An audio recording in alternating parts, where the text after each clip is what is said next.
Good inside. Isaiah, one thing I love about Anthony, he gets off first.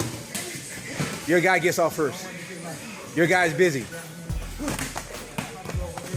The biggest mistake you're going to make is what Neil Magny made against Gastelum. Waiting around.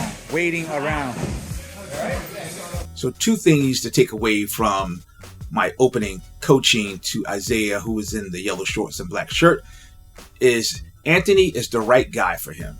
That's the number 1 lesson I want him to take. And 2, we want to manage the threshold a lot better than what we're doing. So Isaiah is punching, but he's throwing onesies and he's stopping short of the threshold. In other words, he's not closing the gap and he's not necessarily backing Anthony up. Something must happen in the gap. We don't want to just stop at the gap. And what Anthony is doing is when he throws, he's getting off in bunches and punches or combos, and he's also using Isaiah's attack as his own attack. He's attacking into his attack, which allows him to get the takedown here. Beautiful transition.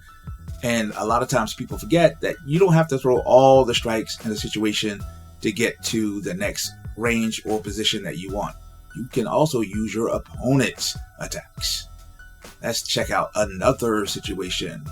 So here they're back on their feet, and same situation. Isaiah's throwing one at a time, and he's not penetrating. He stopped just short of punching at Anthony's arms, and then Anthony's just going to take advantage of the same situation. He's drawing him in with a little half step back, which is good because this shows that he's not blocking, but he's deflecting shots, and this takes a toll on your opponent too. And again, he attacks into his attack, feeding that kick.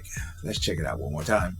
So watch Anthony basically deflect a lot of these shots. He's not necessarily just blocking, and he's drawing Isaiah's energy by taking a half step back, which makes him have to reach a little bit. And if you know the opponent has that issue, you're going to be able to take advantage of it. And again, Isaiah's continually stopping at the threshold. In other words, he likes to just work hard enough to his expectation. He doesn't understand that he needs to do a little bit more to get into the head of his opponent or to make an impression upon the judges. So he's just reaching out and he stops. And this becomes a repetitive thing. See how he pulls back?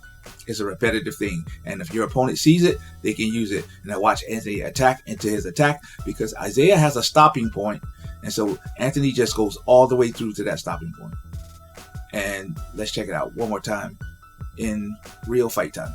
So you'll see Anthony's just very slick about how he set it up. And this is where you have to train your trainee to get out of the habit. Get out of the habit. And you got to get him to understand, okay, so if you have this habit and you recognize it's fully your responsibility to do something about it, to change it up. But, you know, this was years ago, but this makes for a good example to show you, like, there are things that you always have to work on and you have to get out of your comfort zone. I am Coach Sess, and you've had words with the Mad Coach.